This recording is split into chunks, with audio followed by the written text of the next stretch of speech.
皆さん、こんにちは。山口です。Welcome to Japanese Voice Lab, where we explore what makes Japanese sound like Japanese. Let's compare A and B. Which one sounds more like Japanese? 最近、日本で寿司を食べました。最近、日本で寿司を食べました。最近、日本で寿司を食べました。最近、日本で寿司を食べました。Hopefully your answer is B. So what changed? The pitch accent was basically the same, but among other things, B was produced with a more compact oral space, while A used a more open oral space. The difference can affect the way you pronounce the consonants and vowels, but it can also influence something deeper, the overall voice quality. If your Japanese doesn't quite sound Japanese, your oral space might be part of the reason. So today, we are going to look at how to move from A to B by creating a more compact oral space. Interestingly, the opposite is one of the biggest challenges for Japanese speakers learning English. When I first became serious about English pronunciation as a teenager, my mouth would actually get sore from all the movement because my tongue and jaw muscles weren't used to moving that much. For many English speakers learning Japanese, the challenge is simply the opposite. By the end of this video, you'll understand how oral space affects the way you speak. I'll also show you several exercises to help you keep it more compact. If you'd like more exercises like this in the future, please subscribe and join my mailing list. Now let's get started.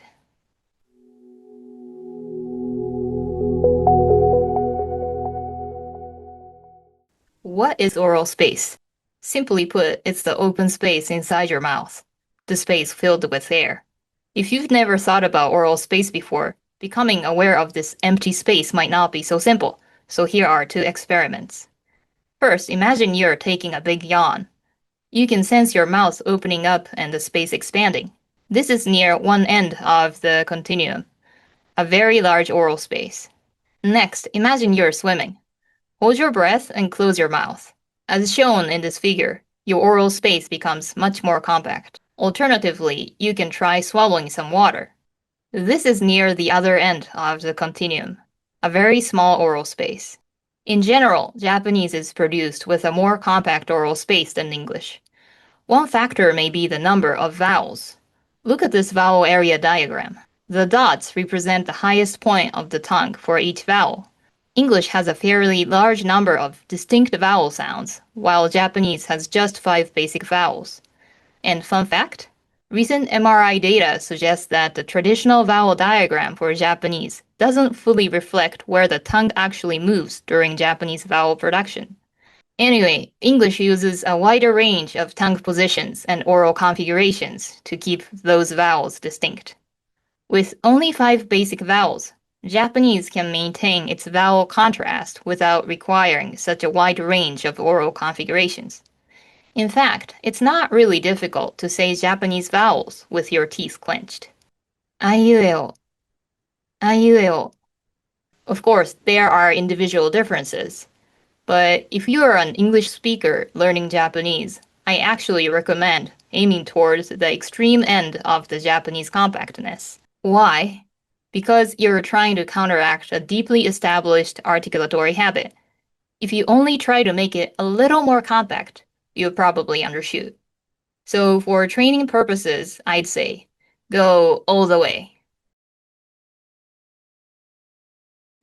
Now I'm going to show you 7 downstream effects of a more compact oral space on Japanese pronunciation. Number 1, higher tongue position. Here's an analogy to help you visualize what's happening inside the mouth. Imagine making a smash burger. You start with a thick ball of meat and then press it into a thin white patty. That's the kind of change we are looking for inside your mouth. But everything is upside down here. Instead of pressing down, your tongue moves upward. The tongue is your burger press, and the roof of your mouth is the grill. As your tongue moves upward toward the roof of your mouth, the open space becomes more compact. Another way to imagine it is to picture a big marshmallow inside your mouth and press it flat with your tongue. Or better yet, you can use a real marshmallow. Now, let's try applying this idea to the vowels. I'll start with vowels that are too open for the Japanese setting, and then gradually press them up into a more compact position. Ah, e, I, u, e, o. Number 2, flatter tongue shape. And this higher tongue position can also be associated with a little more baseline tension and a flatter tongue shape. Compare the English vowels, heat and hot. The tongue is higher for heat, and it also tends to be more tense. Japanese E is produced with a similarly high tongue position and a relatively tense tongue, but the tongue feels more spread out and flat for Japanese, both from side to side and from front to back. In comparison, the tongue shape in English is often more rounded and domed. Let's look at the MRI images. In this example, the tongue shape in English is more arched. In comparison, the tongue shape in Japanese looks flatter. See this line here? It continues from the front toward the back, while the back of the tongue is relatively lifted, creating an angle. The flat part is almost like the burger press we talked about earlier, tilted forward. And this relatively flat, spread out configuration of E can also give us a useful starting point for the other Japanese vowels. For E and A, start from E and keep that spread out flat feeling. Ie, Ia. For U and O, keep some of that lift in the back of the tongue, but cup the tongue. Iu, Io. There's also a website where you can see the real-time MRI videos of tongue movements. It's very interesting, so I'll put the link in the description below. Number 3, a different throat configuration. When you keep the tongue flat, spread out, and lifted, you may notice a kind of upward pull or tension that comes with this lifted tongue position. You may also notice a little more engagement around the throat. This can help you find another mode of using your vocal folds. E, E. I talked about vocal fold engagement in the last episode, so please check out the link below if you haven't seen it yet. For now, the main point is this. A more lifted tongue position may help unlock the vocal folds, making it easier to maintain voicing with lower air pressure. Number 4, softer consonants. When your oral space is compact, there is less room for large articulatory movements. This can encourage smaller, less forceful consonant movements.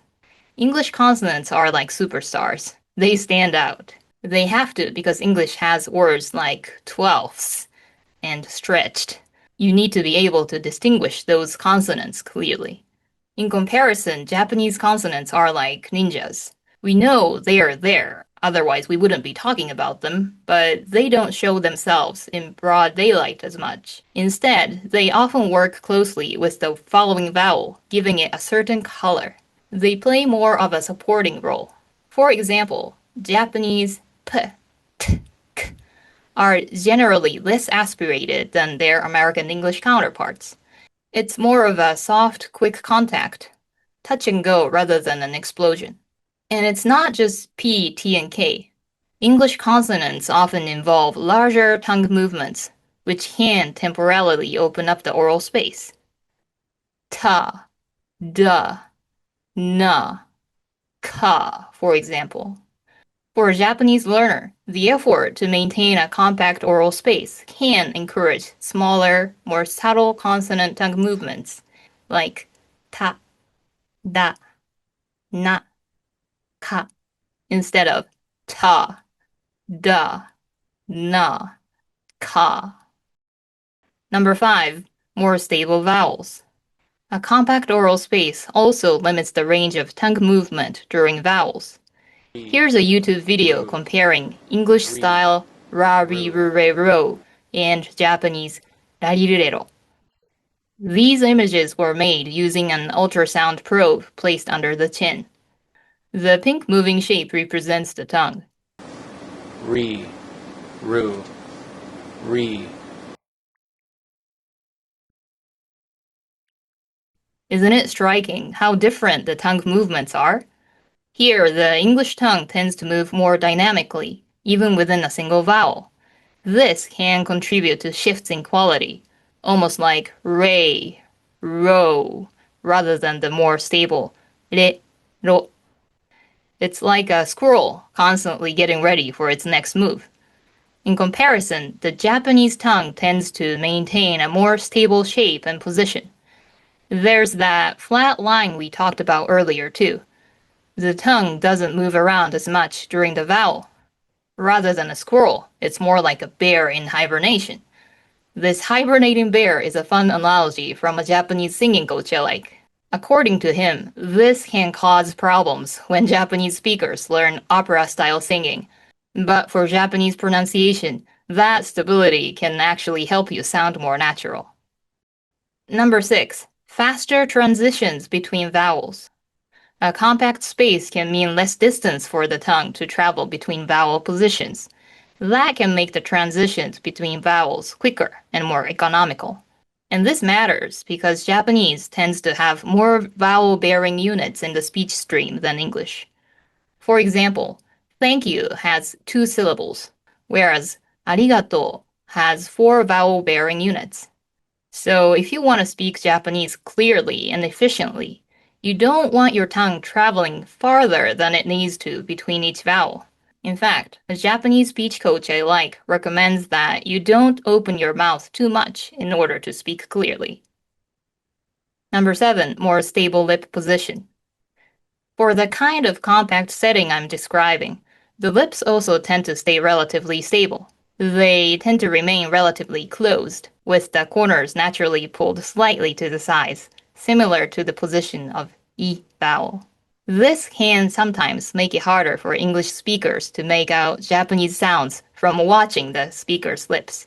Interestingly, research suggests that native Japanese speakers may rely less on visual lip movements when processing speech than native English speakers. The researchers also found difference in brain network activation between the two groups.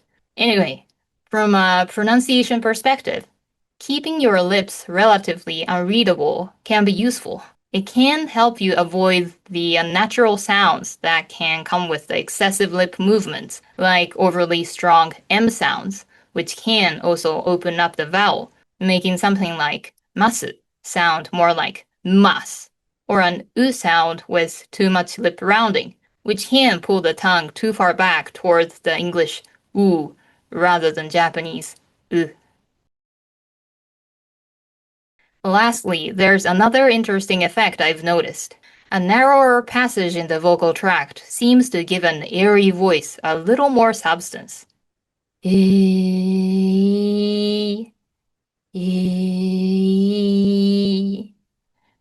hypothesis is that this narrower passage may create some back pressure in the vocal tract. It might create an effect somewhat similar to what we see in SOVT, semi-occluded vocal tract exercises.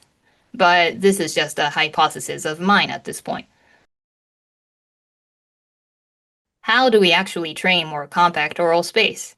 I have 3 exercises for you. First, the Mona Lisa plank. This is an isometric exercise you can do anytime when you're not speaking. Inside your mouth, place your tongue in the I-vowel position. Let the tip of your tongue rest behind your lower teeth and lift the back of your tongue, creating a relatively flat, spread out shape from the front toward the back. Imagine that the inside of your mouth is being gently pulled sideways, and hold this position like a plank. But obviously you don't want to walk around all day making an E face, so instead, let your lips come together naturally.